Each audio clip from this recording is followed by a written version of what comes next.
Greetings dear friends, Dragon here once again. If it's your first time finding the channel, then do please consider clicking the red button and subscribing if you like what I do. If you really like what I do and want to consider becoming a Patreon, take a little look at the link down below. There's 3 different tiers on offer, lots and lots of different exclusives depending on which tier you go for. I'd be very grateful if anyone's in a position to be able to try and help keep the lights on for the channel. Okay, so this one way overdue. This huge bundle in front of me is everything that arrived in December. Post strikes, release date delays, pre-orders that took a lot longer to come through.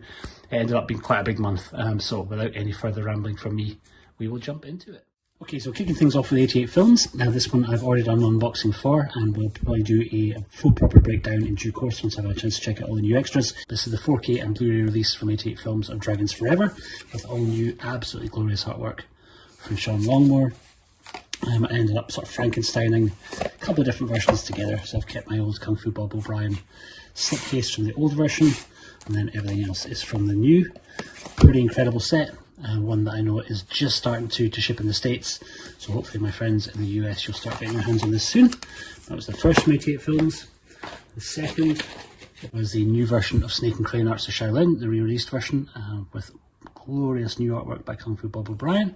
This replacing my old version, which I think everything that was on here is ported over to here, apart from the Cantonese dub, which is a bit weird. This one's just Mandarin, but newly remastered. Very intrigued to check that one out and see the new quality difference. And sticking with 88, we had through their long-awaited release of The Iceman Cometh, again with Sean Longmore on art duties, looking absolutely glorious in the deluxe version, so that I can now finally do an AB comparison against the Vinegar Syndrome release, which came out last year. And then last for 88 Films was one that I kind of really threw in to take advantage of their extra sale prices. Wasn't a movie that I was expecting to try and track down, and I might end up keeping it as a Patreon giveaway. But this is Good Guys Wear Black, Chuck Norris movie, available in the States from Kino Lorber, but this is the UK, the 88 Films version, with audio commentary by Big Mike and Irma Venema. That is it for 88 Films. Next up is the first one in from brand new label Radiance. It's their first release, which is Big Time Gambling Boss, one that I've never seen, a blind buy, but I was intrigued by the new label. Extras look quite good, and I'm just very intrigued to check out a new label and see what they're up to. That's Big Time Gambling Boss.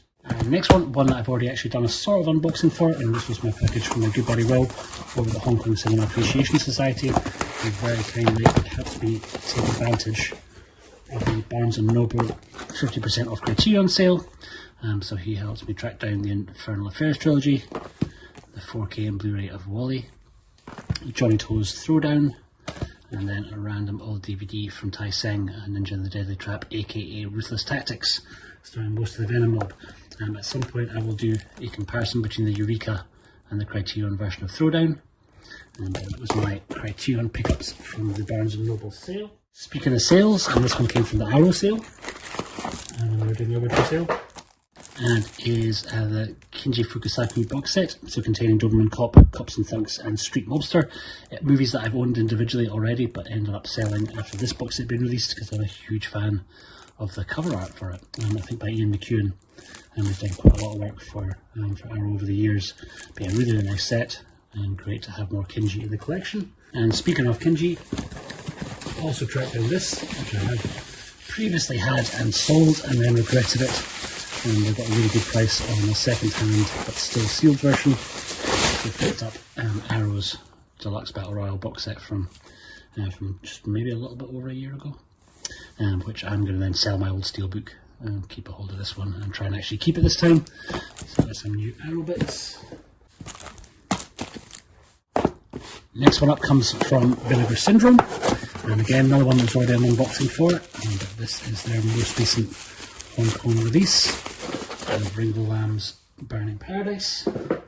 I'm just working my way through this just now. A movie way better than I remembered it being, but working my way through the extra features at the moment. Beautiful cover art on this by Tony Stella. Very cool.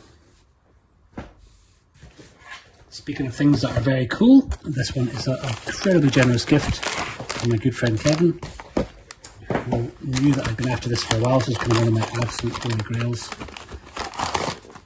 Kevin very kindly tracked down for my birthday at Stroke Christmas for me, and this is the lenticular version of Kim Ji-woon's The Quiet Family, Nova Media release, upgrading my old high-seng DVD, which I'll still keep a hold of because the extras on this are pretty great, but I've been after this on Blu-ray for the longest time. Kevin is an absolute sweetheart for tracking this down for me. Incredibly generous, very, very, very kind.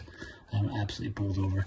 He also sent DVDs of the Little Drummer Girl series. This is Park Chan-wook's series for BBC, starring Florence Pugh. One that I've been quite intrigued to check out, but don't currently have BBC iPlayer or any of that sort of stuff, so I was never able to see the series. So huge thank you to Kevin for that. Next up is another Prezi. It's a birthday present from my good mate Ron, who sent me, he likes to send me little bits and pieces he finds in his collections. It's an old tartan promo card for Takeshi Miike's Dead or Alive, and then his main present, which is a pretty natty Shaw Brothers coaster. Very, very cool, which I've never seen, no idea where he managed to track these down from, but yeah, thank you very, very much to Ron. He's a good mate. Moving to Nova Media, and this is Nova Media's winter sale. Didn't go too crazy with it. We've got a few bits and pieces. So we've got Jet Li's The Kung Fu Cult Master, Dr. Ringo Lam for City on Fire, Guilty Pleasure, Killing Gunther, one of the best Arnold Schwarzenegger comedy performances in recent years, but a really, really great fun movie. And this is the nicest version that I've seen floating around. And then one for my wife is Farewell My Concubine, starring Leslie Cheung. Also have the version of Wheels on Meals they put out as the 2K remaster. Huge fan of this cover art. I don't actually have the Eureka version, I just have the Hong Kong Rescue version so far. So it's Wheels on Meals. And that last one came from Yuki Palo Rollin from Direct from Nova. At the same time came with the spin-off movie Cursed Dead Man's Prey, and spin-off from the great Korean TV series. So I kind of want to track down the movie as well. Next up, sticking with Korean cinema, this is War of the Arrows. A nice steelbook version from Korea. Just a second-hand one through eBay. It's in pretty good condition. It's a nice release of it. It's a nice kind of clear J card. And double disc. Pretty great movie. A charity store find, just because Clarence Falk has been on my mind because of The Iceman Cometh. This is another one of his movies. It's The Dragon from Russia, a £2 charity store pickup. Another charity store pickup, one that I have had many times but I haven't had for a while, but it's like the 2-disc DVD of The Abyss, which rumour has it says is getting a 4K release next year, but I'm very intrigued to see if the great documentary that's on this, Under Pressure I think it's called, the making of The Abyss, yeah, absolutely incredible, almost as good as the movie, but I'm not too sure if that'll be ported over when the Blu-ray / 4K eventually shows up. So pick this up just to make sure I can still access the special features. From Eureka we have Yes Madam.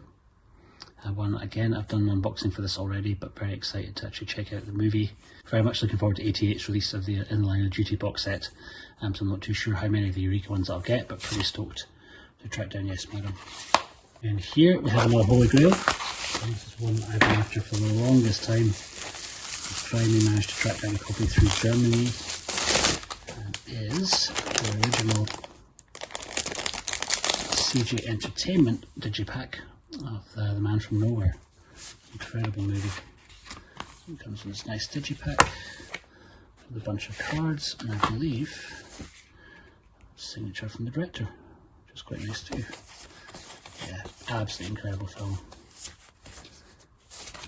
Very good stuff. I think there's a Well Go USA release of it, but that's getting quite hard to track down. But yeah, one that I've been after, an actual physical media copy for the longest time. That's the Man from Nowhere. And then jumping over to Shaw's, and this is an old Vengeance pack release of 7-Man Army by Chang Che. Very cool. An English friendly release. So I have English subs on here. No English audio dub, but you do get the Mandarin. Nice Vengeance pack, wee full slip. Next one up is one that was already a big unboxing for, and this was the Film Vault release of Blade Runner The Final Cut. Huge box set. You can check out my individual video for that if you want to see what's inside here. I picked up a few other bits and pieces so I can do a slightly better job of reviewing this when the time comes. I picked up this, a book I've not had for a long time but highly recommend because you can pick it up now for like £2. And that's Paul M. Salmon's The Making of Blade Runner, which I kind of wanted to refer back to. And that made me listful and nostalgic for the great documentary Dangerous Days, and that used to be on the old releases. A very old, very beat up 30th anniversary box set, because that actually is the only place that I've managed to find that has the documentary Dangerous Days actually on Blu-ray, and the rest of them are usually just on DVD. And a bunch of extra kind of little goodies. So I'll end up making a new strange version of this, and then we'll do a wee side by side, because the extras on this much better than the on-disc extras that are on the new set. A lot more nice printed materials with the new set, but I think the on-disc extras would have been lovely if they'd been ported over too. But yeah, Blade Runner has been on my mind quite a bit. Next up, another one there's already an unboxing for, and this was Error 4444. One of their most recent releases. This is a Red Spells Red, with the tie slipcover. All their goodies inside that box. Separate unboxing for this already, so you can check that out if you're intrigued to see more.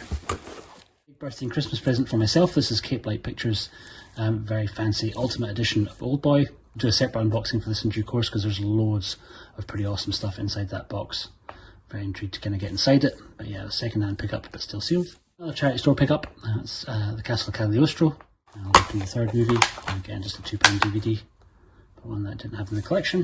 And then last but by absolutely no means least, something I'm pretty damn excited about, one of my subscribers, the wonderful Dan, turned me on to the great jam slips over on Etsy. So I've started getting him to make up some custom slipcases for me. I had this old Prometheus, or Alien to Prometheus box set, hated the artwork on it, so he very kindly has made me we wrap around featuring some of Geiger's original artwork for the first Alien movie, and did a really nice job on that. So I ended up commissioning a couple of others from him. I got one for the Great Korean Movie Extreme job. All the designs for these I did myself, he's just handled the printing, but incredible collaborator, and really responsive, and really nice work, really nice quality of work, really reasonable prices for the amount of work that he's putting in, and he can, I think, help with the designs if you're not that comfortable. I had very definite ideas about what I wanted to do. So I'm very stoked with how incredibly good does that wraparound KFC style chicken look. Pretty funky. The Extreme Job is a great movie if you haven't already seen it. And I recently picked up that from Yuki Paro. And then lastly was a nice slip for Aina Yoshiki, The Last Hero, which has not had a decent Blu-ray release outside Japan. The Japanese one doesn't have any English subs, so I'm probably going to have to burn my own disc at one point, but really wanted to kind of make up a nice slip for it, because it's one of my all-time favourite animes. Good stuff, and that is it, guys. If you made it to the end of this, thank you so much for your patience. I know it was an awful lot to get through. Please consider taking a little look at Patreon if you're enjoying the channel and like what I do here. Loads of people have already signed up, which I'm incredibly grateful for. So I'm extremely humble, and eternal thanks go out once again to Kevin Smith, to Johnny Wheats, to Dustin Lewis, to Carlos, to Asian Cinema Guy, to Owen Jones, to Big Movie Freak, to Andy Dalloway, to Alistair Dyson, to Bing Bongler, to Andre Denman, to Cactus Clothesline, to Kai, and to Paul M. Feeney for all signing up already. If you want to too, then do please follow the link down below. I've been the Fanatical Dragon. Let me know in the comments below what you've all been getting in December. I hope everyone had an incredible Christmas and New Year. Hopefully should be back up and running with more regular video updates now. I'll see you on the next one. Take care.